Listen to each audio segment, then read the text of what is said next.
Hello दोस्तों, स्वागत है आपका अपने चैनल क्वांटोत्सव पर। इंटेलिजेंस ब्यूरो असिस्टेंट के एग्ज़ाम के 24 मार्च 2023 के फर्स्ट शिफ्ट का एग्ज़ाम समाप्त हो गया है। तो आज की वीडियो में हम देखेंगे कि फर्स्ट शिफ्ट में कौन कौन से प्रश्न पूछे गए थे और सारे प्रश्न आपको दोस्तों 100% रियल और ऑथेंटिक होंगे। लेकिन इससे पहले अगर आप हमारे चैनल पर नए हैं तो चैनल को सब्सक्राइब करके बेल आइकन को प्रेस कर लें ताकि मेरे नए वीडियो के नोटिफिकेशन आपको मिलते रहे।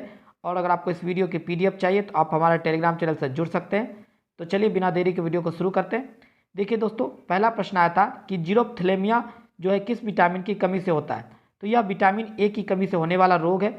आप जानते हैं कि अगर इसका सही समय पर इलाज नहीं कराते हैं तो यहीं से आपको रतौंधी नामक बीमारी भी हो सकती है। तो आने वाले शिफ्ट में अगर आपसे पूछा जाए कि रतौंधी किसकी वजह से होता है तो यह भी विटामिन ए की वजह से होता है। तो ये आप जरूर ध्यान रखिएगा दोस्तों।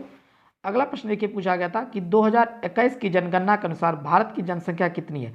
तो अगर 2021 की जनगणना के अनुसार बात की जाए, ऐसे तो ये भी प्रकाशित नहीं हुआ, लेकिन जो जनगणना का रिजल्ट आया उसके अनुसार आपकी भारत की जनसंख्या कितनी है, 139 करोड़ है। वहीं अगर आपसे पूछा जाए कि संयुक्त राष्ट्र की रिपोर्ट के अनुसार भारत की आबादी कितनी है तो यह है 121 करोड़। तो ये फैक्ट भी आपको ध्यान रखना है दोस्तों।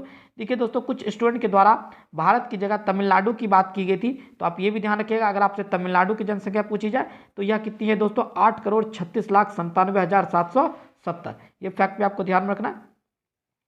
देखिए दोस्तों, एक प्रश्न आया था कि मांडवी नदी या इसे आप मंडोवी नदी भी कहते हैं, ये भी आपको ध्यान रखना है, किस राज्य से संबंधित है। आप ऑप्शन के अनुसार देख सकते हैं दोस्तों। वैसे तो मांडवी नदी का उद्गम जो है कर्नाटक में होता है, लेकिन इसका 80% जल जो है महाराष्ट्र और गोवा से होकर बहता है। इसे महादायी नदी के नाम से भी जाना जाता है। तो ये सारे फैक्ट आप जरूर एक बार पढ़ लीजिएगा दोस्तों।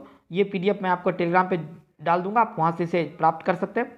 देखिए, एक प्रश्न पूछा गया था कि अरुणाचल प्रदेश की किस जिले की जनसंख्या सबसे कम है। तो अरुणाचल प्रदेश का एक जिला है दिबांग घाटी, जिसकी जनसंख्या सबसे कम है। और दिबांग घाटी का नाम जो है आपको दिबांग नदी एवं टेलौन के नाम पर रखा गया है। इसे मिसमिस के नाम से भी जाना जाता है। तो ये फैक्ट भी आपको दोस्तों ध्यान में रखना है। देखिए दोस्तों, अगला प्रश्न पूछा गया था कि पुडुचेरी का लिंगानुपात कितना है। तो दोस्तों देखिए, कुछ स्टूडेंट के द्वारा आपको पुडुचेरी का साक्षरता दर भी भेजा गया, तो आप जरूर बताइएगा कमेंट में कि कौन सा पूछा गया था, साक्षरता दर पूछा गया था या लिंगानुपात। लेकिन हम लोग यहाँ दोनों को डिस्कस कर लेते हैं। देखिए, पुडुचेरी का लिंगानुपात जो है ये 1037 है, यानी 1000 पुरुषों पर 1037 महिलाएं हैं। वहीं अगर आपसे इसकी कुल आबादी पूछी जाए तो कुल आबादी भी आपको ध्यान रखना है। और अगर आपसे साक्षरता दर पूछी जाए तो ये 85.85% है। और अगर पुरुष का पूछा जाए तो 91.24 और महिलाएं का 80.69%। ये फैक्ट भी आपको ध्यान रखना है दोस्तों। देखिए, अगला प्रश्न पूछा गया था कि संविधान संशोधन को लघु संविधान के नाम से जाना जाता है या इसे आप मिनी कॉन्स्टिट्यूशन भी कहते हैं। तो ये भी आपको इंग्लिश में कहा जाता है, ध्यान रखना है। तो ये 42वां संविधान संशोधन है जिसे लघु संविधान के नाम से जाना जाता है। क्यों? क्योंकि देखिए दोस्तों, इस संविधान के अंतर्गत जो है बहुत सारे बदलाव किए गए थे, जिसमें से कुछ प्रमुख मैंने आपको मेंशन किए हुए, इसे आप जरूर एक बार पढ़िए। कि देखिए, इसी के अंतर्गत जो है समाजवादी, धर्मनिरपेक्ष और एकता एवं अखंडता आदि शब्द जोड़े गए थे। देखिए दोस्तों, कहीं कहीं आपको ये धर्मनिरपेक्ष की जगह पंथ निरपेक्ष लिखा भी मिलेगा, तो वास्तविक में पंथ निरपेक्ष ही होता है दोस्तों। ये भी आपको ध्यान रखना, पंथ निरपेक्ष। दूसरा, कि सभी नीति निर्देशक सिद्धांतों को मूल अधिकारों पर सर्वोच्चता सुनिश्चित की गई थी इसी संविधान संशोधन के अंतर्गत। तो मैंने यहाँ सारे कुछ महत्वपूर्ण लिख दिए, इसे आप एक बार जरूर पढ़िएगा, आने वाले शिफ्ट के लिए बहुत ही उपयोगी हो सकता है।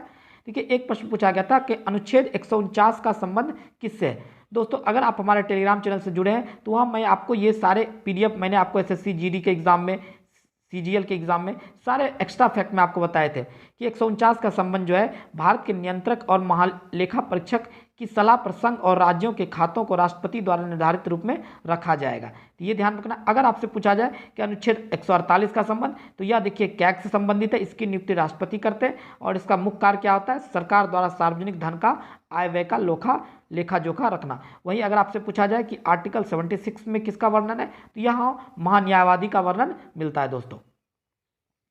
अगला प्रश्न देखिए, पूछा गया था कि आर्टिकल 21 का संबंध किससे है। तो आर्टिकल 21 के अंतर्गत आपको जो है प्राण एवं दैहिक स्वतंत्रता का अधिकार है दोस्तों। यह भाग 3 में वर्णित है और भाग 3 में आप जानते हैं कि अनुच्छेद 12 से 35 तक है। यह जो है अमेरिका के संविधान से लिया गया था मौलिक अधिकार। ये सारे फैक्ट भी आपको ध्यान रखना है। वर्तमान में जो है 6 मौलिक अधिकार है, जिसके मैंने आपको यहाँ सारे मेंशन कर दिए, इसे एक बार आप जरूर पढ़ लीजिएगा।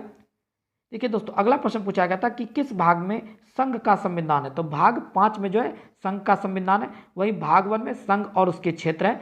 जिसमें जो कि अनुच्छेद 1 से 4 तक है। भाग 2 में नागरिकता है जो कि अनुच्छेद 5 से 11 है।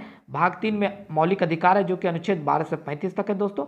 और भाग 4 में राज्य के नीति निर्देशक तत्व जो कि अनुच्छेद 36 से 51 है। वहीं भाग 5 में संघ का है जो कि अनुच्छेद 52 से 151 तक है। ये सारे फैक्ट आपको ध्यान रखना है।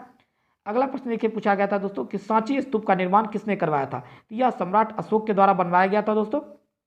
आप जानते होंगे कि यह जो है मौर्य वंश से संबंधित है, ये भी आपको ध्यान रखना है। सांची का स्तूप जो है 3री सदी ईस्वी पूर्व में बनवाया गया था। देखिए दोस्तों अगला प्रश्न है आपको कि सुप्रीम कोर्ट की कार्यवाही भाषा क्या है। तो सुप्रीम कोर्ट की कार्यवाही भाषा जो है अंग्रेजी होती है। यह आपको अनुच्छेद 348A में इसका प्रावधान दिया गया है कि उच्चतम न्यायालय और प्रत्येक उच्च न्यायालय में सभी कार्यवाही भाषा जो होगी वह अंग्रेजी होगी, ये ध्यान में रखना है। देखिए एक बहुत ही अच्छा प्रश्न आया था कि जयप्रकाश नारायण कब भारत छोड़ो आंदोलन में शामिल हुए थे। तो ये 9 अक्टूबर 1942 में शामिल हुए थे। उस समय वो जेल में थे और वो जो जेल से भाग गए थे। यह जो दिवाली की रात थी, ये भी आपको ध्यान रखना, दिवाली की रात थी दोस्तों। और इनके साथ जो है रामनंदन मिश्र, योगेंद्र शुक्ल, सूरज नारायण सिंह और गुलाब चंद्र गुप्त भी जेल से फरार हो गए थे। एक प्रश्न आया था देखिए दोस्तों, सिंधु नदी की दाहिनी सहायक नदी कौन सी है। तो सिंधु नदी की दाहिनी सहायक नदी कौन है, श्योक है, गिलगिट है, काबुल नदी है। वहीं अगर आपसे बाई पूछी जाए तो बाई में देखिए दोस्तों झेलम, चिनाब, ब्यास, सतलज और जास्कर है। अगला प्रश्न है कि सबसे कमजोर अम्ल कौन सा है। तो सबसे कमजोर अम्ल कौन सा है, एसिटिक अम्ल। इसका फॉर्मूला दोस्तों होता है CH3COOH, ये भी आपको ध्यान रखना है। अगला देखिए आया था कि शरीर का कौन सा भाग कैडमियम से प्रभावित होता है। तो यह कंकाल की विकृति को प्रभावित करता है। तो दोस्तों आज के शिफ्ट में इतने ही प्रश्न मिले। अगर आपका भी शिफ्ट में एग्जाम है तो आप हमें कमेंट करके या टेलीग्राम पे सेंड कर सकते हैं। तो चलिए मिलते हैं अगले शिफ्ट में अगले वीडियो के साथ। तब तक के लिए जय हिंद, जय भारत।